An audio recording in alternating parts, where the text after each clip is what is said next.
वसंत पंचमी की पौराणिक कथा। जब दिव्य सुंदरी प्रकट हुई मां सरस्वती। बसंत पंचमी या श्री पंचमी हिंदू त्योहार है। इस दिन विद्या की देवी सरस्वती, कामदेव और विष्णु की पूजा की जाती है। ये पूजा विशेष रूप से भारत, बांग्लादेश, नेपाल और कई राष्ट्रों में बड़े उल्लास से मनाई जाती है। इस दिन पीले वस्त्र धारण करते हैं। शास्त्रों में बसंत पंचमी को ऋषि पंचमी से उल्लेखित किया गया है, तो पुराणों, शास्त्रों तथा अनेक काव्य ग्रंथों में भी अलग अलग ढंग से इसका चित्रण मिलता है। प्राचीन भारत और नेपाल में पूरे साल को जिन 6 ऋतुओं में बांटा जाता था, उनमें वसंत लोगों का सबसे मनचाहा मौसम था। जब फूलों पर बहार आ जाती, खेतों में सरसों का फूल मानो सोना चमकने लगता, जौ और गेहूं की बालियां खिलने लगती, आमों के पेड़ों पर मांझर आ जाता और हर तरफ रंग बिरंगी तितलियां मधुराने लगती, भर भर भावरे भावुराने लगते। वसंत ऋतु का स्वागत करने के लिए माघ महीने के 5वें दिन एक बड़ा उत्सव मनाया जाता था, जिसमें विष्णु और कामदेव की पूजा होती है। ये वसंत पंचमी का त्योहार कहलाता था। पौराणिक मान्यताओं अनुसार ब्रह्मा ने ब्रह्मांड की रचना की, लेकिन वह परेशान थे कि उनकी रचना शांत और मृत शरीर के समान थी, क्योंकि ब्रह्मांड में कोई ध्वनि और संगीत नहीं था। ब्रह्मा विष्णु के पास गए और उन्हें परेशानी बताई। विष्णु ने सुझाव दिया कि देवी सरस्वती मदद करेगी और समाधान देंगी। बसंत पंचमी पर देवी सरस्वती प्रकट हुई।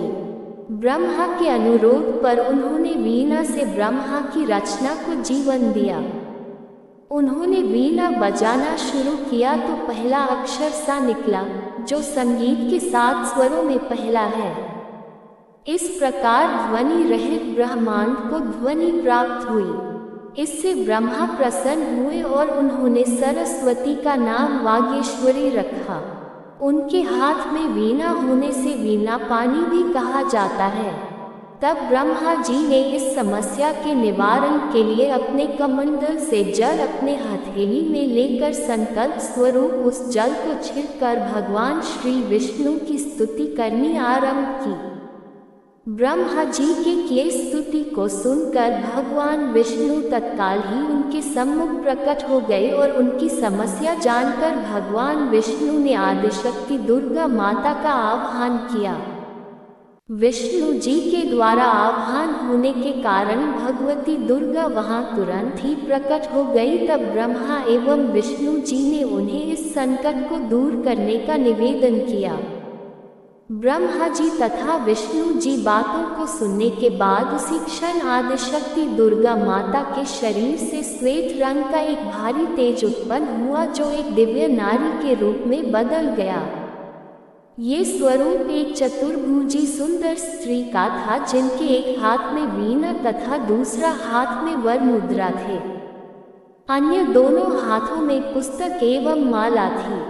आदिशक्ति श्री दुर्गा के शरीर से उत्पन्न तेज से प्रकट होते ही उन देवी ने वीणा का मधुर नाद किया, जिससे संसार के समस्त जीव जंतुओं को वाणी प्राप्त हो गई। जलधारा में कोलाहल व्याप्त हो गया।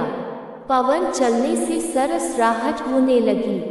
तब सभी देवताओं ने शब्द और रस का संचार कर देने वाली उन देवी को वाणी की अधिष्ठात्री देवी सरस्वती कहा।